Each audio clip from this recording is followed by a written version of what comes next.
Olá você, muito bom dia, está no ar a primeira edição do Mister Mengão, o seu telejornal com as notícias do mais querido do planeta.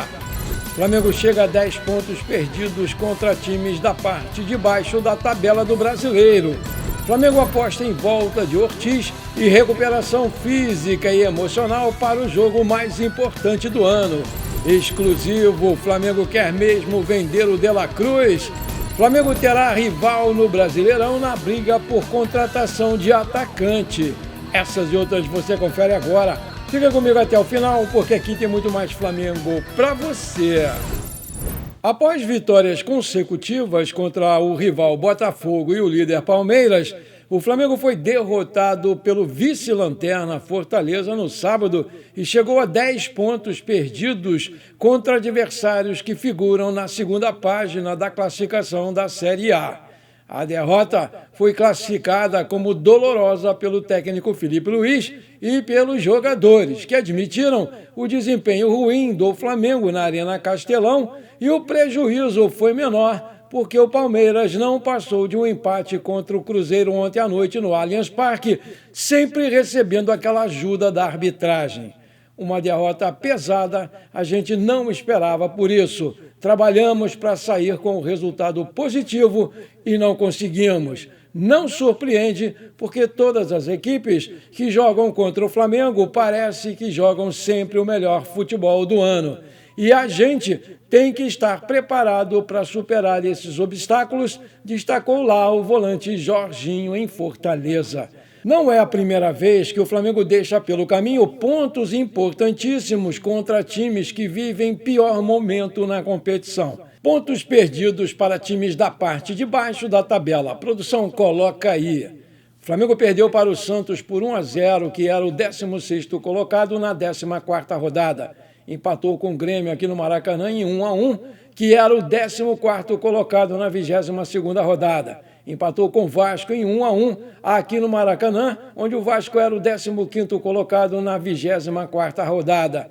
Perdeu nesse sábado para o Fortaleza, no Castelão, por 1-0, quando o Fortaleza era o 19º colocado, vice-lanterna, na 30ª rodada. O desgaste físico e emocional provocado pela sequência de jogos decisivos foi o principal assunto depois da derrota para o Fortaleza nesse último sábado. O Flamengo coloca na conta o clássico contra o Botafogo e as finais contra o Palmeiras pelo Brasileirão e contra o Racing pela primeira partida da semifinal da Copa Libertadores, como fundamentais para o desempenho ruim lá no Castelão. O time estava muito cansado. O tropeço aconteceu antes do que é considerado o jogo mais importante do ano para o Flamengo. Na quarta-feira, às 21h30, o Flamengo enfrenta o Racing na Argentina, pelo jogo da volta da semifinal da Copa Libertadores. Entre os jogos contra Palmeiras e Racing, o Flamengo teve 2 dias apenas de descanso, período que se repetiu até a partida contra o Fortaleza. Agora o Felipe Luiz vai ter 3 dias completos antes de enfrentar novamente o time argentino. A recuperação envolve uma folga. Depois de voltar ao Rio de Janeiro, os jogadores ganharam o domingo livre para ficar com as suas famílias. O clube entende que esse tempo é muito importante para a parte emocional, que também é tecnicamente trabalhada no clube, e principalmente para a parte física. O Felipe Luiz vai ter 2 dias para trabalhar com o elenco no campo. A atividade dessa segunda-feira será no Ninho do Urubu. Já na terça, o Flamengo vai treinar no Centro de Treinamento do Defensa e Justiça, em Buenos Aires, e o treinador vai ganhar reforços. Uma das apostas do Flamengo para melhorar o desempenho é o retorno do Léo Ortiz, um dos pilares defensivos do time de 2025. O zagueiro ficou no banco de reservas no primeiro jogo por causa de um estiramento no tornozelo direito. Ele não viajou para Fortaleza para se recuperar 100%, com foco nesse confronto aí contra os argentinos. O Flamengo ainda vai ter 2 jogadores que se destacaram no jogo de ida. Pulgar e Carrascal cumpriram suspensão no Campeonato Brasileiro e voltam a ficar à disposição do Felipe Luiz. A polêmica envolvendo o Bruno Henrique e o seu pedido para não jogar mais de 9 foi resolvida da seguinte forma: sem o Pedro, essa solicitação não vai ser atendida. O Felipe Luiz destacou os interesses coletivos acima dos individuais e abriu a possibilidade de seguir com o camisa 27 como referência do ataque. Apesar disso, ainda não antecipou o que espera para o jogo diante do Racing. Numa entrevista antes do jogo contra o Fortaleza, o Bruno Henrique esclareceu a situação quando disse que se o Pedro estiver apto para jogar, ele não quer disputar posição com ele, porque o Pedro é o melhor centroavante do Brasil. Mas agora, com a sua contusão, ele não vê por onde não colaborar com a equipe jogando de 9. Outros que fazem a posição de centroavante são o Wallace-An, testado de maneira mais móvel lá no Castelão, e o Carrascal. O Juninho também é opção e saiu do fim da fila para entrar nos minutos finais naquele jogo do Castelão. Na zona mista, até o Arrascaeta falou sobre a possibilidade de jogar como um falso 9. Isso é com o treinador, como ele vai pensar em armar o jogo. Como falei, estou preparado para ajudar sempre no que for necessário. Temos que descansar, porque essa sequência foi bastante pesada. O goleiro Rossi, numa entrevista no final do jogo contra o Fortaleza, atribuiu também a má atuação do time ao cansaço, mas lembrou que nada está perdido porque ainda faltam 9 rodadas e a torcida rubro-negra, além de incentivar o time, tem a obrigação de acreditar que dá para o Flamengo ser campeão do Brasileiro, sim. Com o encerramento da 30ª rodada, tivemos os seguintes resultados: Vitória 0, Corinthians 1. Atlético Mineiro 1, Ceará 0, Fluminense 1, Internacional 0, Sport Recife 1, Mirassol 2, Fortaleza 1, Flamengo 0, São Paulo 2, Bahia 0, Grêmio 3, Juventude 1, Botafogo 2, Santos 2, Bragantino 0, Vasco 3 e Palmeiras 0 e Cruzeiro também 0. Com esses resultados, a tabela de classificação do Brasileiro ficou assim. Em primeiro lugar vem o Palmeiras com 62 pontos, em segundo o Flamengo com 61, em terceiro vem o Cruzeiro com 57, em quarto Mirassol com 55, em quinto Bahia com 49, em sexto Botafogo com 47, em sétimo Fluminense com 44, em oitavo aparece o Vasco com 42, em nono São Paulo com 41, em décimo Corinthians aí com 39, em 11º Grêmio com 39, em 12º Bragantino com 36, em 13º vem o Atlético Mineiro com 36, em 14º Ceará com 35, em 15º Internacional com 35, em 16º Santos com 32, em 17º abrindo o Z4 vem o Vitória com 31, em 18º Fortaleza com 27, em 19º Juventude com 26 e em 20º na lanterna continua o Sport Recife com 17 pontos. Vale lembrar que o próximo jogo do Flamengo pelo Brasileirão vai ser contra o Sport Recife, aqui no Maracanã, no dia 1º de novembro. Eu espero que ele não ressuscite mais um defunto.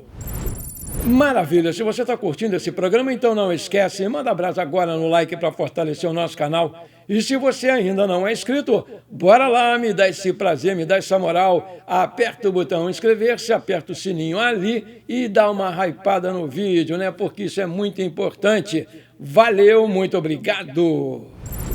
De acordo com informações do portal Gazeta do Urubu, o meio-campista uruguaio Nicolás de la Cruz não pretende sair do Flamengo, porque ele está muito feliz aqui no Rio de Janeiro e satisfeito com o ambiente interno e muito comprometido com o projeto esportivo do clube. Fontes próximas ao jogador reforçaram que ele não está na lista de possíveis dispensas e que o River Plate, o seu ex-time, não teria condições financeiras de realizar uma oferta nesse momento pelo jogador.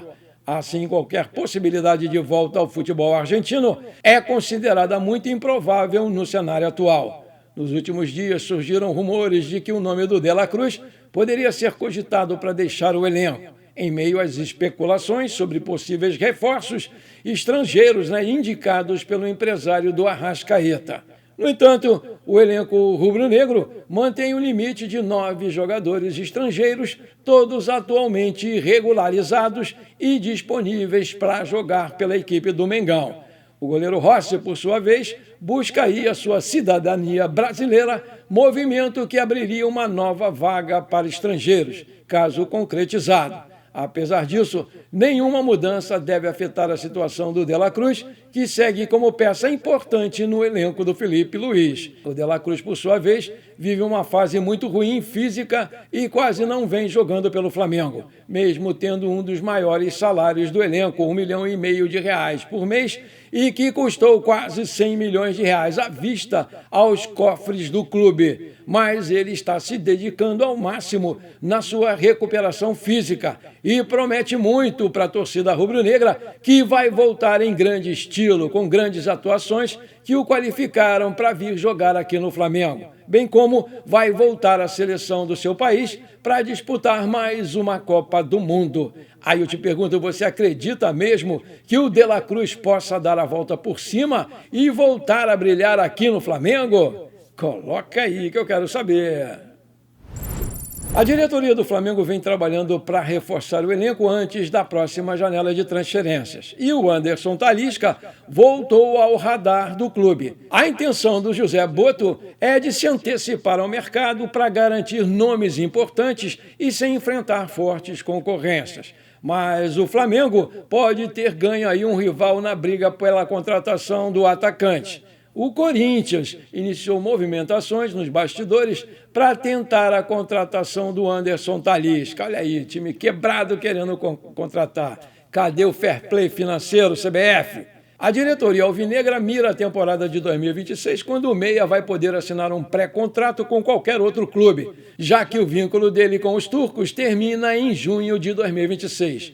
De acordo com informações do portal Gazeta do Urubu, o Corinthians pretende formalizar uma proposta já em janeiro, com a abertura da janela internacional de transferências e também a nacional. Aos 31 anos, o Talisca teria manifestado o desejo de voltar ao futebol brasileiro e ver Corinthians, Flamengo e Bahia como destinos preferenciais.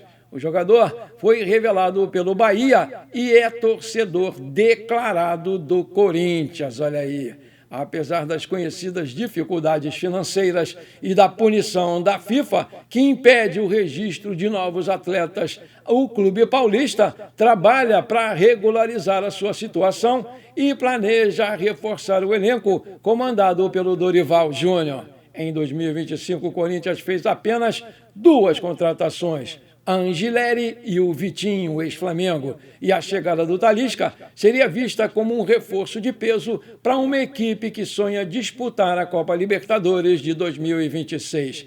A presença do José Botto como diretor técnico do departamento de futebol pode representar uma vantagem estratégica para o Flamengo. O dirigente português tem uma boa relação antiga com Anderson Talisca, desde os tempos em que ele comandava o setor de observação do Benfica, em 2014. Naquela ocasião, o José Botto identificou o talento do então meia do Bahia e, junto ao técnico Jorge Jesus, decidiu levá-lo para o futebol europeu. A aposta deu certo. Com a camisa do clube português, o Talisca disputou 78 partidas, fez 20 gols, ganhando destaque no cenário internacional. Aí eu te pergunto, você aprova a contratação do Anderson Talisca? Coloca aí que eu quero saber. Hoje é um dia muito especial e muito feliz para mim, né? Antes de terminar esse nosso programa, eu quero mandar muitos beijos para minha querida esposa, a Fátima, porque hoje nós estamos fazendo 52 anos de casados. Parabéns para nós, meu amor, e que essa união que deu tanto certo, com 3 filhos maravilhosos e 2 netas lindíssimas, continue assim por muitos anos. Hoje tem aquele almoço de comemoração. Parabéns para nós, dona Fátima. Te amo, querida. Bom, por enquanto foi isso. Eu espero que você tenha gostado desse nosso programa. Muito obrigado de coração por você ter ficado comigo até aqui. não esqueça de dar aquele like e de hypar o vídeo, né? Porque isso aí é muito, mas muito importante para o nosso crescimento. Um forte abraço para você, bora ser feliz, pra cima deles, Mengão!